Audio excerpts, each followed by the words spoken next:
next letter is the letter Chaf. Chaf.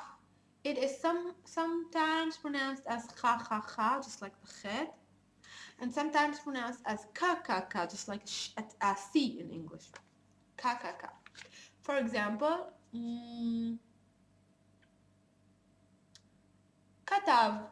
Katav means he wrote, the verb to write. Katav. Just like kataba in Arabic. It's very, very similar, believe me.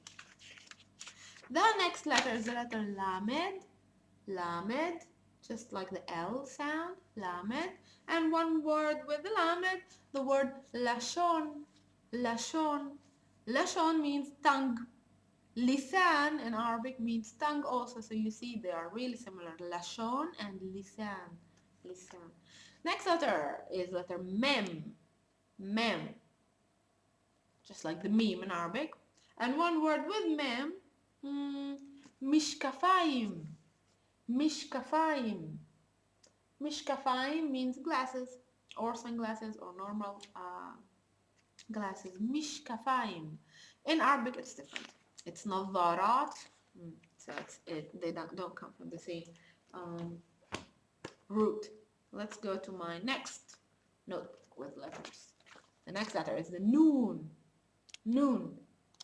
Noon, just like the noon in Arabic, N sound. And one word, for example, the word na'al. Where are we? Here we go. Na'al. Na'al means shoe. Na'al. The next letter is the letter samech. Samech. Sa, like the scene. Samech. One word is the word sefer. Book. Sefer.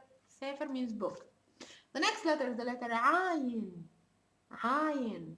Just like in Arabic, Aayin, Aayin, sound from the throat, Aayin, Aayin. And Aayin in Hebrew means I, just like Aayin in Arabic means I. Aayin. But one thing that I want to tell you about this letter Aayin, it is actually not a vowel in Arabic, it comes from the throat, and also in biblical Old Hebrew.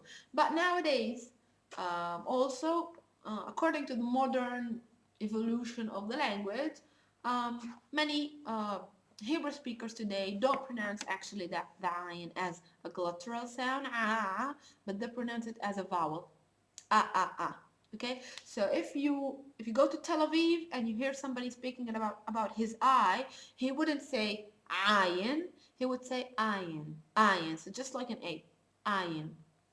Okay, so just like a vowel sound. It's not the glottal ayin, but ayin. Now, if you want to learn it as ayin, great.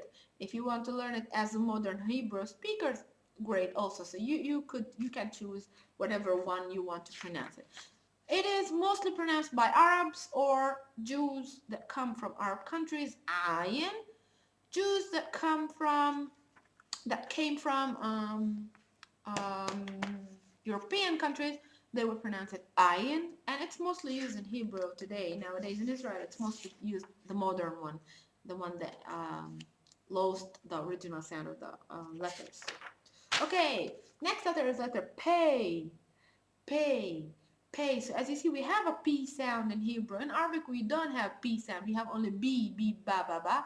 In Hebrew, we have pay, pay, pay. Okay, so this is letter pay, and it is pronounced sometimes as a P, sometimes as a fee. Okay, so I will tell you also later when to pronounce it as a pay, when to pronounce it as a fay. One word with the pay is the word para. Para. Para means cow. Cow. Para, and in Arabic we say baqara.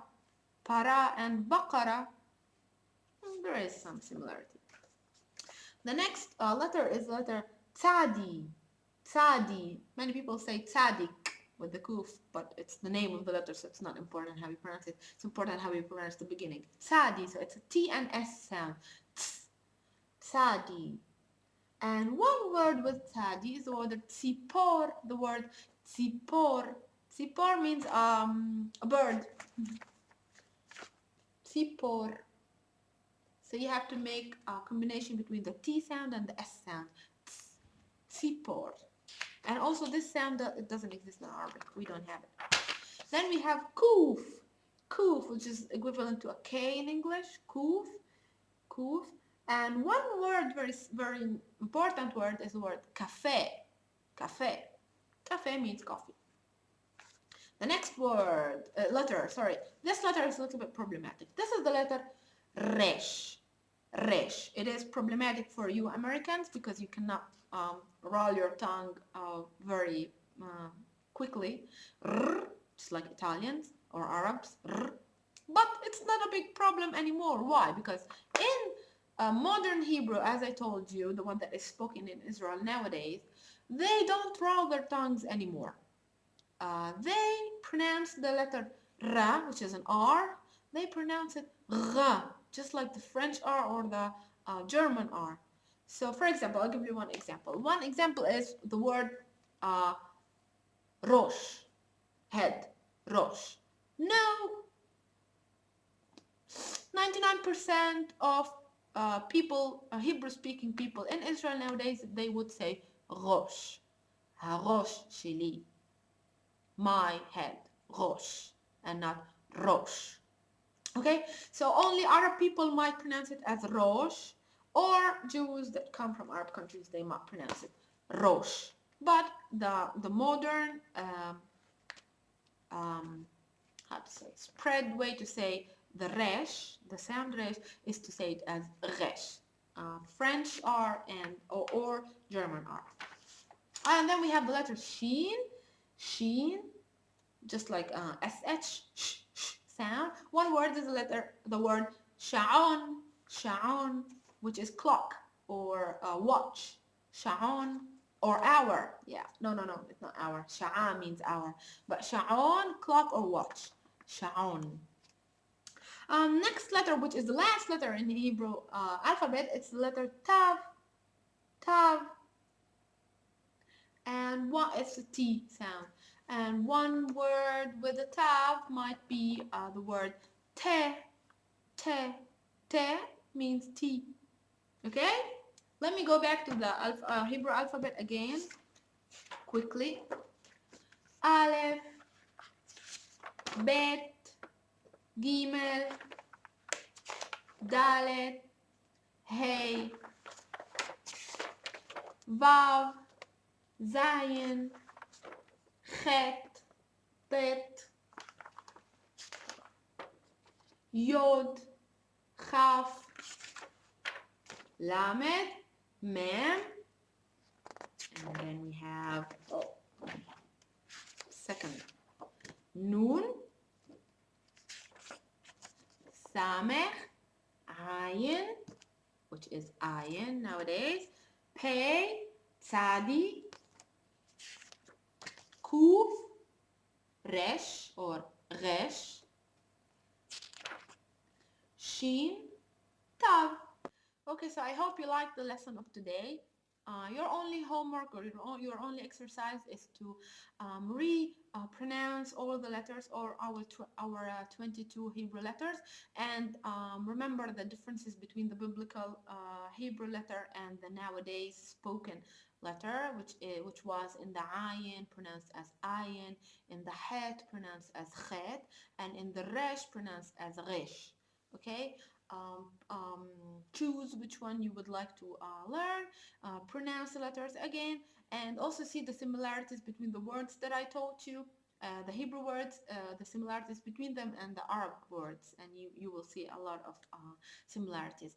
Next lesson, I'm going to teach you how to write with the help of these two notebooks. I'm going to help you teach you how to write the capital letters, all the 22 capital letters, and also the cursive, which is the small letters, how we write by handwriting. So stay tuned.